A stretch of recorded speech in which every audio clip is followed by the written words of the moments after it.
Welcome to Medical Matters Weekly with Dr. Trey Dobson, presented by Southwestern Vermont Healthcare and Catamount Access Television. Welcome, everyone. Today is April 11th, 2022, and we are recording this for our April 13th broadcast.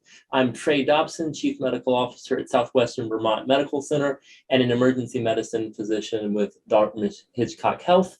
And this is Medical Matters Weekly. It's a show about the aspects of healthcare that matter to you most. My guest today is Dr. Carolyn Smith Morris. She is a medical anthropologist and a professor at SMU, Southern Methodist University in Dallas, Texas. Carolyn, welcome. It is such a pleasure, Dr. Dobson. Thank you for having me. Oh, where are you? Are you in a library right now? You might as well call it that. This is a typical academic office. As you update your classes year to year, you add another shelf. So this is just my office. That is great. That's a great background there. Carolyn has a bachelor's in anthropology from Emory University in Atlanta, a place that I know and love, a master's in rehabilitation services from Florida State University. The list goes on and on, a master's and PhD in anthropology from the University of Arizona. Her books include two monographs, Diabetes Among, and I'm going to pronounce this right, Diabetes Among the Pima. Did I say that right? You did. Well done. Stories of Survival. That's the second part of the title. And then you've edited, and then there's another one is Indigenous Communalism. Did I pronounce that right? Communalism. There it is. Rutgers University Press. So we'll get into those books. I'm excited to hear about it. Edited 2 volumes, Chronic Conditions, Fluid States with, is it Lenore Manderson? Yes. Okay. And many other things that we're going to talk about today. So again, thank you. Welcome. Why don't you just tell us a little bit about where you're from? We always like to start at the beginning and listen and hear how people got to where they are today. Goodness, what a long story. I'm a little long in the tooth, so there's a lot to that. I was born in Jacksonville, Florida, a bit of a beach bum, and spent most of my youth in the South. So I've got a strong Southern streak.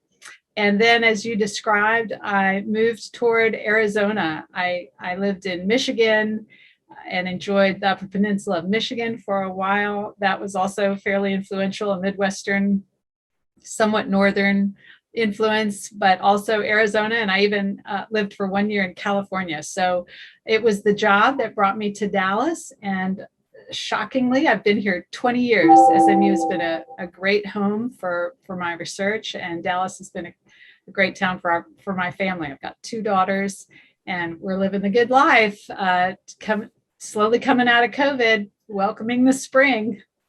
At one time, I could be completely wrong on this, but I thought Jacksonville was actually the largest city in the country by land area. Is that correct? That's what I have always been told. That's right, 100 square miles, something like that, if you count all the territory. But nestled within that space are some very distinctive culturally different areas. So, well, somebody in our audience will probably look that up and tell us if we are correct or incorrect on that.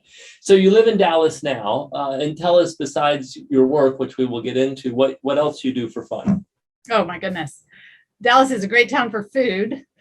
So I tour around either the grocery markets or the farmers markets, and certainly the restaurants quite a bit. I like to bicycle.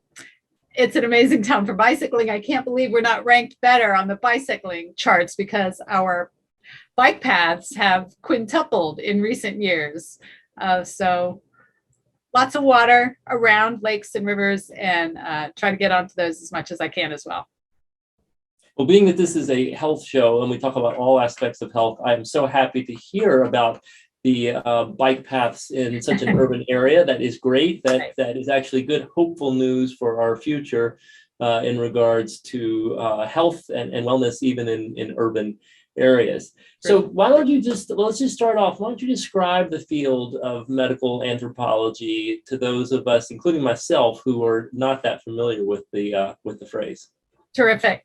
Well, thanks again for asking this question on your show and for showing interest. Anthropology, of course, is the study of humans. It has 4 subdisciplines in the American academic world. So anthropologists trained in America have historically studied 4 subdisciplines: archaeology, linguistic anthropology, biological anthropology, and of course, cultural anthropology. So Indiana Jones is one of us, Laura Croft, so is Margaret Mead, of course, and Ruth Benedict. Medical anthropology tends to blend biological anthropology and cultural anthropology. And so most of us tend to be in some position of mediation between a healthcare system, for example, biomedicine, and the folks that they're trying to help. Of course, in the world we live in today, that involves more than one healing system. So we have folks from biomedicine, of course, fairly dominant medical system in a lot of our work. But patients are bringing ideas from holistic healing. Maybe they're going to an acupuncturist. Maybe they're practicing some herbal medicine that they've picked up along the way. And then, of course, there's always WebMD and whatever medical system people kind of construct for themselves. So anthropologists tend to look not for the big population trends or patterns. We can rely on sociologists and public health professionals, epidemiologists for those big patterns and trends. Anthropologists, like our history, like Margaret Mead, like your listening audience is probably imagining, we tend to go for fairly distinctive or strange pockets of people to try to understand what's going on in those circumstances. So most recently, a good example is a lot of anthropologists working throughout rural and remote parts of the United States to understand COVID vaccine reticence, information wars. And so we really look for those spaces that are dangerous or contentious or bizarre or maybe even secret or embarrassing. That's where the anthropological methods tend to carve their niche and do the most good. And do you use a combination, it would sound like, I'm just throwing this out there, of boots on the ground field work and then a lot of big data, or at least what you can get from data sources? Yeah, you got it.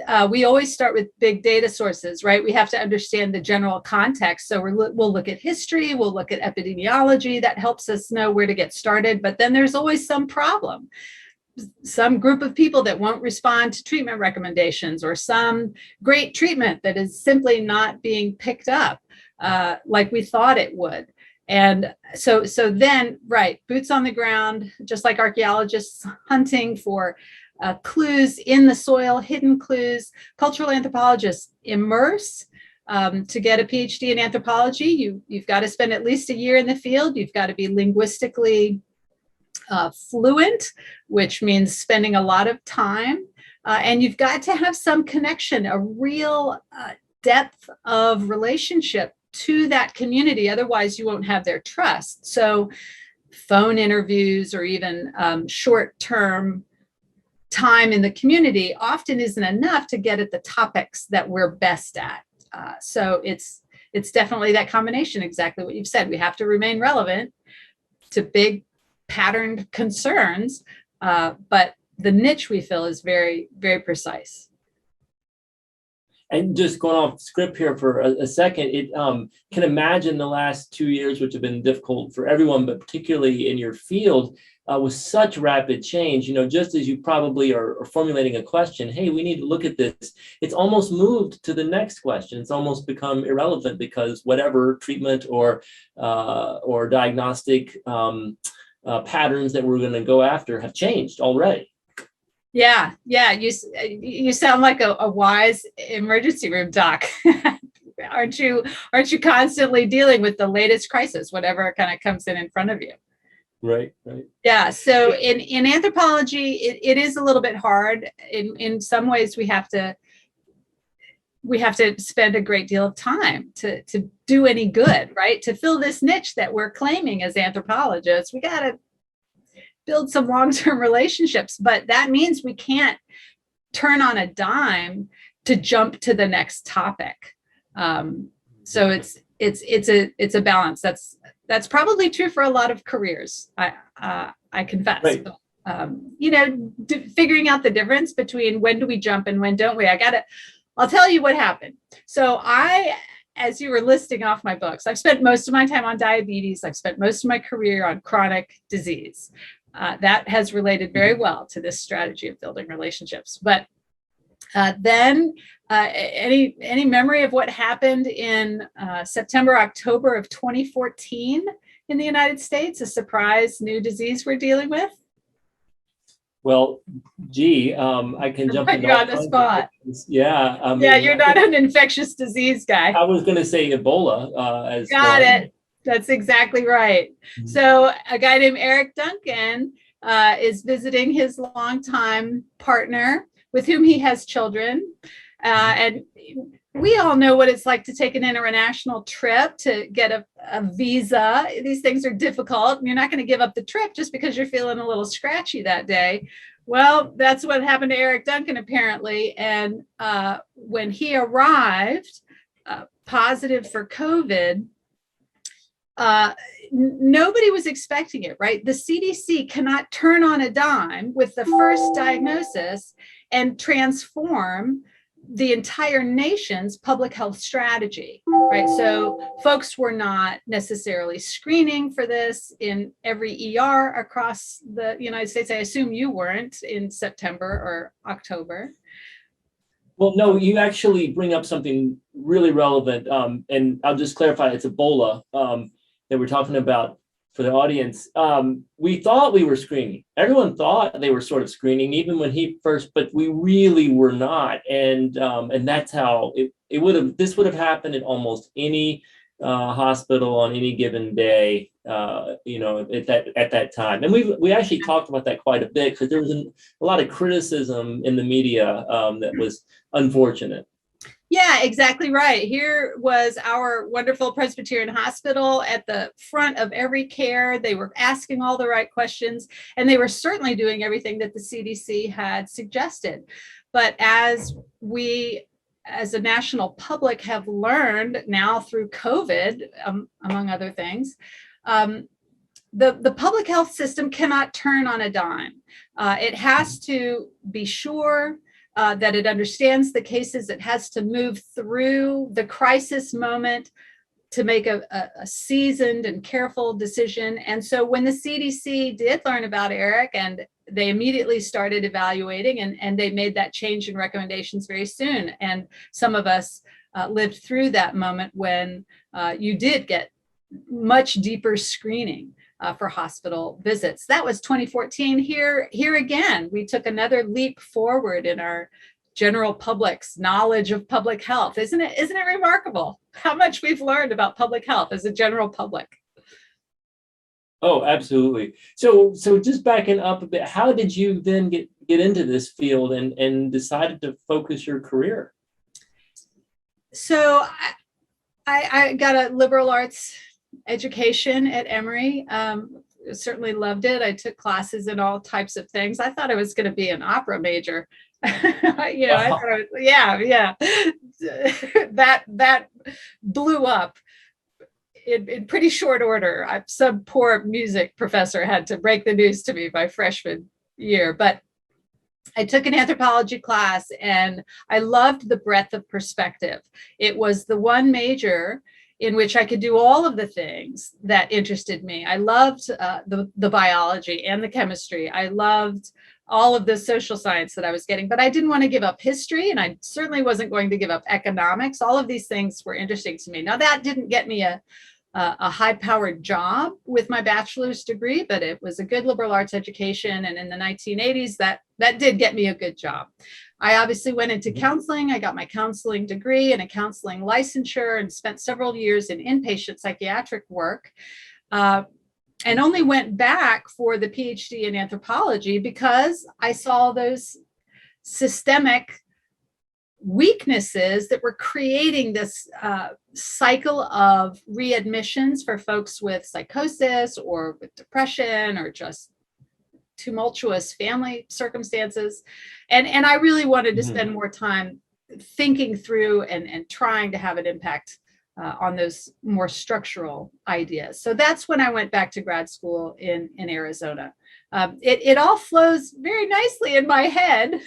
And that's what we do. I try to tell my kids now, my teenage kids, and certainly my students, stay calm, let the career build a little bit. Don't expect to be, earning six figures straight out of college. You're going to be okay. You've got to let it build. And so that's what I did. That's right. And then eventually you moved from what you were mentioning there, including the psychosis. And I agree with you, especially as an emergency physician, just seeing that churn of people sort of coming in and out with the same problem, and we can't fix it at times. But you moved and eventually got into another chronic problem, diabetes among indigenous, migrant, and marginalized communities. Was that just a part of research that you happened to join and find interest in, or how did that come to your interest level, I guess? Yeah, well, so again, I've got to swing back to my undergrad degree. I was lucky enough to do a junior year abroad experience. I went to Australia, and in that time period, one of my professors there, Gay McDonald, had me working on one of her projects in New South Wales with Aborigines who are much like many Native Americans. They've been under this acculturative process for hundreds of years. And they are trying to retain their cultural identity, but they're doing that surrounded by contemporary American, or I'm sorry, in that case, Australian society. So that really planted a seed for me for indigenous peoples, but also for the power differential. I hadn't kind of quite figured that out until that moment in college. I wasn't as sensitive to it as I should have been.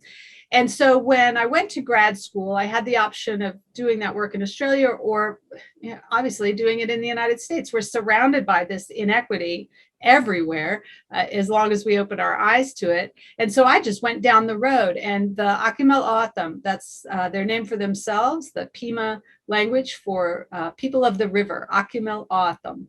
And the diabetes department at that moment invited me in. I had some experience, as I said, working in hospitals. I was doing quality improvement. I could evaluate a program. I could give them some advice on what was working, what wasn't. So I did that for them. And then by that point, after 3 years, and it was only after 3 years that I developed enough trust and enough relationships to be invited to stay and do that ethnography at Gila River. And of course, for that community, the Gila River Indian community in Arizona, where the Pima are, diabetes is a pretty tough outcome of colonization. And so I was writing about the political history that created that, the forced commitment to reservations, but more importantly for the Pima, their loss of water. Some of your listening audience may know about that, but it's typical. The story is told many times through the American Southwest. The white settlers move in and they pull out all the water from the river so that the downstream Native Americans have nothing to put on their crops. There weren't that many farmers, but there were quite a few in this region of the United States. And so the Pima were just destitute for about 150 years. Eventually, they developed some capacity, and they fought and won their own legal claims, and so they're doing a little bit better now. But so, long story short, that's how I moved into indigenous peoples and into diabetes. And then I could just only imagine it's been fascinating. And when you talked a little bit about the external pressures on the healthcare and the health, I should say, of an indigenous group in this situation, the Pima, what have you sort of learned about the internal cultures and customs and how that can affect the health and wellness in positive and negative ways, I should say? Yeah, absolutely. So culture is a big word, right? We used to think, well, we congratulated ourselves for thinking 40, 50 years ago, hey, we'll learn a little bit of language and we'll maybe ask them about their foodways or something.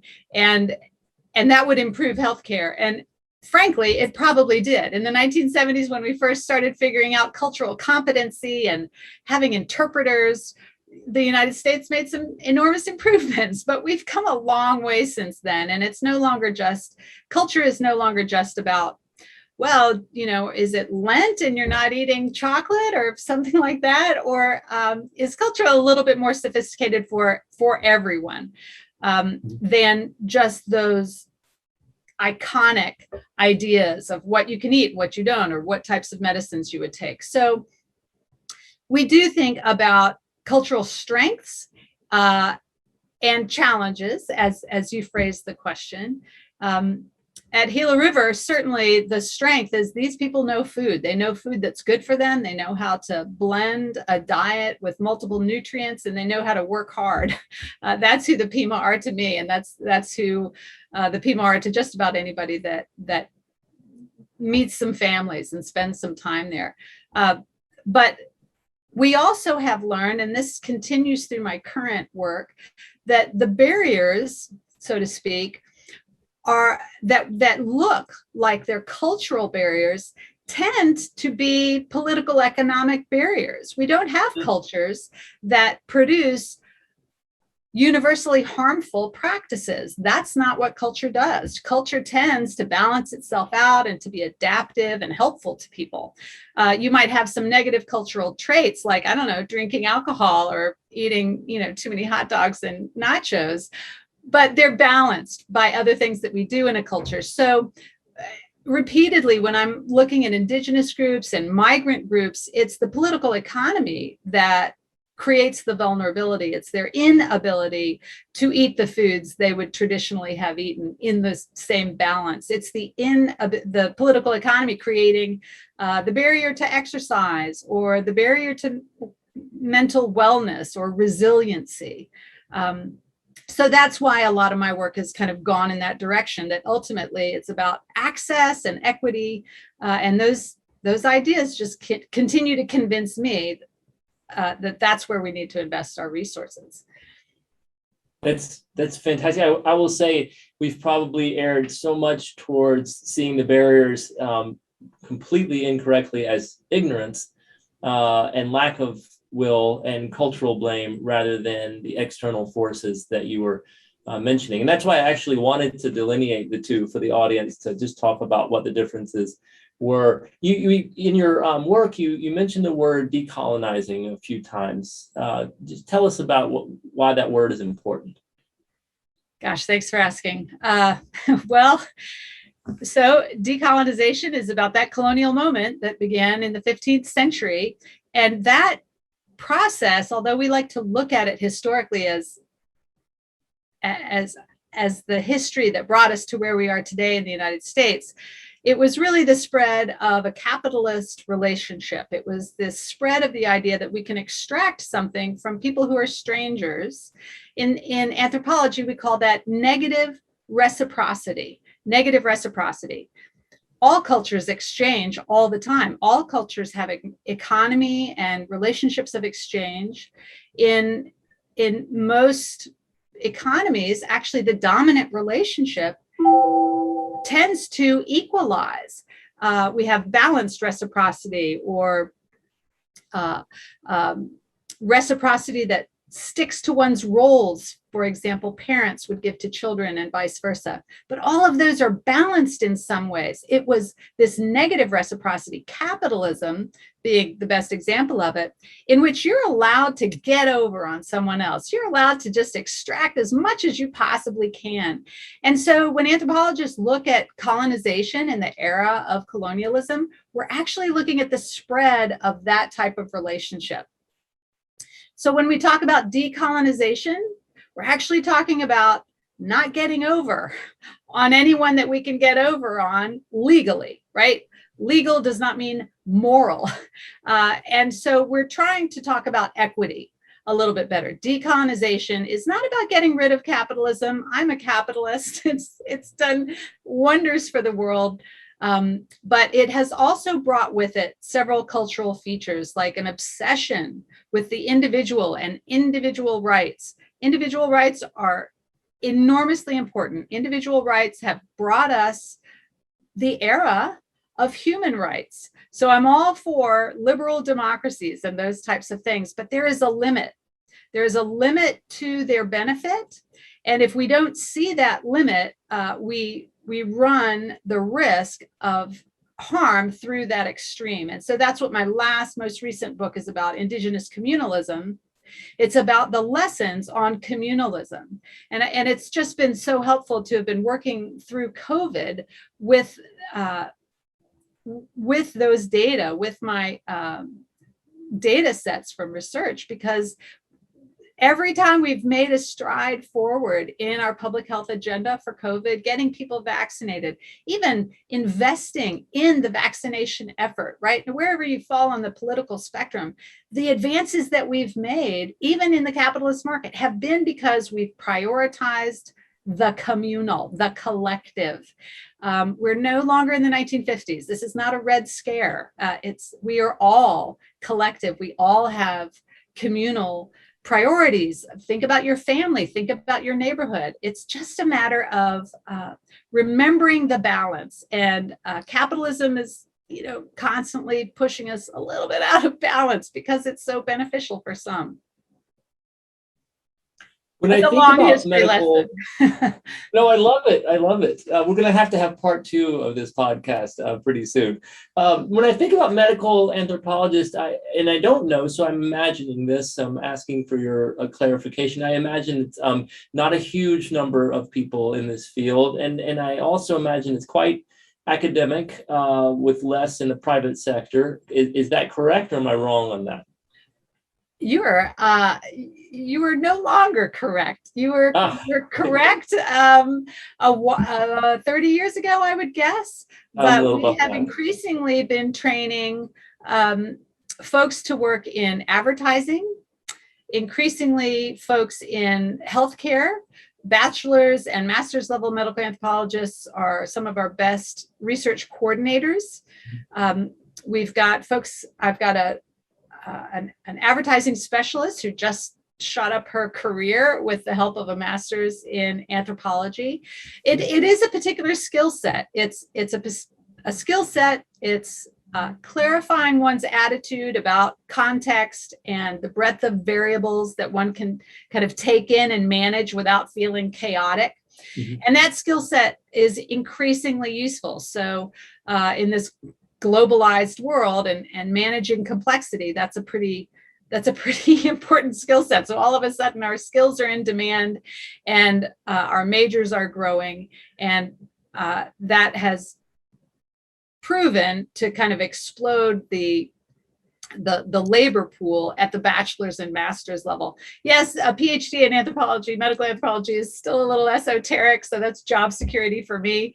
But we really do enjoy a lot more with these bachelor's and master's level folks getting out into the workforce.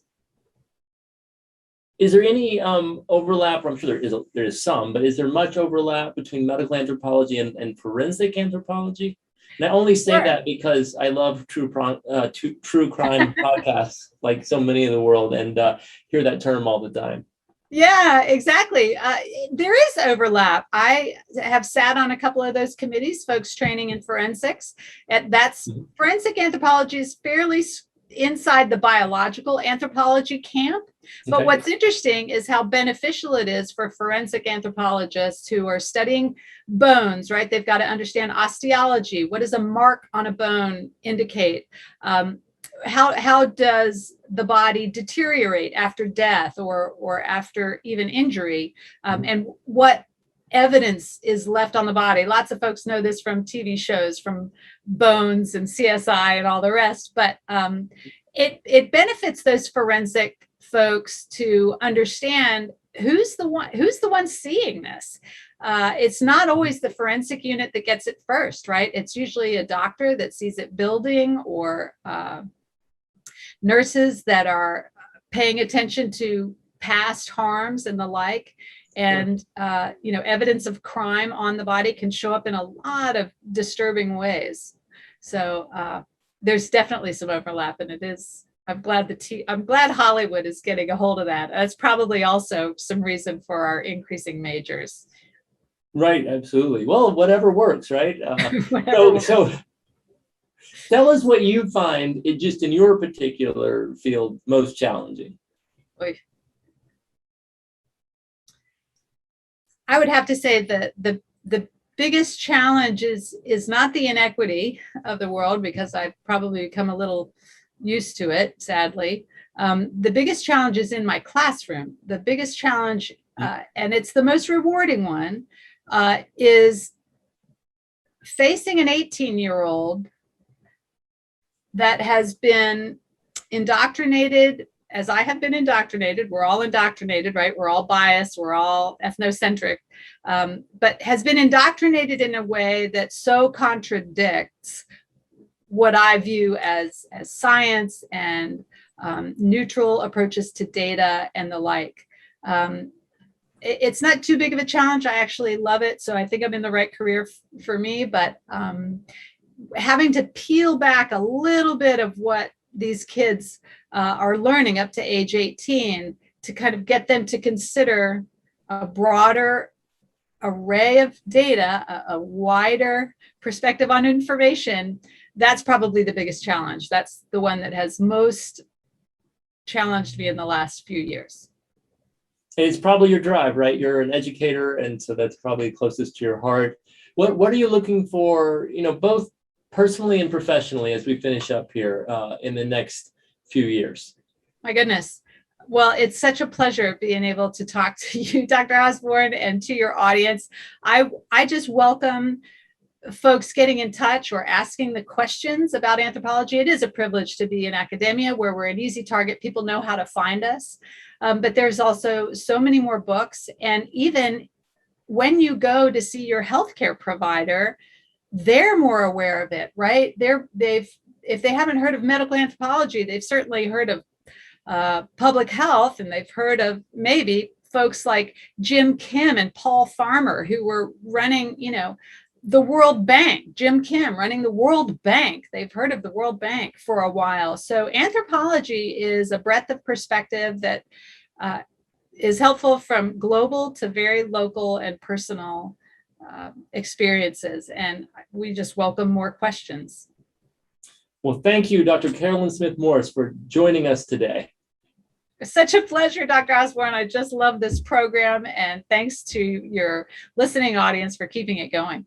Absolutely. I also thank Mike Cutler from CAT TV, Ray Smith from Southwestern Vermont Healthcare, Ashley Jallett from Southwestern Vermont Healthcare. I'm Trey Dobson. Go out and find joy in everything you do, even in the face of adversity, and we will see you next week.